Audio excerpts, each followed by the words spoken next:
Walang taong walang problema. Pero paano nga ba natin ito masosolusyonan? Alamin sa pagsisimula ng ating bagong series na Pagharap sa Problema. DIY master ka ba? Mahilig ka bang mag-DIY? Kapag may sirang gamit kayo sa bahay, kaysa tumawag ng karpintero, tubero o repairman, mas gusto mo bang i-do it yourself ang pag-aayos nito? Gusto mo kasi sigurong makatipid o kaya nakakaramdam ka ng satisfaction in learning and applying a new skill. Pero ang pagdi-DIY ay hindi laging madali. A repair job that can take a professional just 30 minutes to do can stretch into half a day or even more kung hindi mo talaga gamay ang dapat gawin. And when this happens, posibleng mauwi ka rin sa pagtawag sa karpintero, tubero o repairman at mas malaki pa ang sisingilin nito dahil lumaki na ang sira ng gamit mo. Pagdating sa pagharap sa personal problems mo, DIY din ba ang diskarte mo? Yun bang mas gusto mong subukan munang gawa ng paraan ng sitwasyon mo bago ka humingi ng tulong kahit kanino, even from the Lord?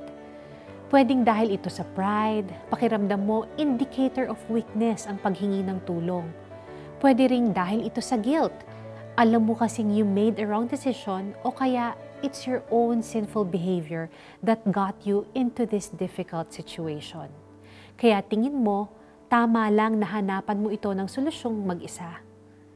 Pero habang tumatagal at hindi mo naayos ang problema, lumalaki ito. Nagiging mas malalim at nagiging mas magulo. Aabot ka sa puntong you feel lost, exhausted, and confused. Hindi mo kailangang kayanin ang problema ng mag-isa. We can turn to our Heavenly Father who is full of compassion and comforts us in our trouble. Kung nakaya niyang gumawa ng daan sa gitna ng dagat at gumawa ng ilog sa gitna ng disyerto, kayang-kaya kanyang tulungan para maayos ang problema mo. Let us pray. Lord, hindi ko alam kung bakit hindi ako agad-agad lumapit sa inyo kapag kailangan ko ng tulong.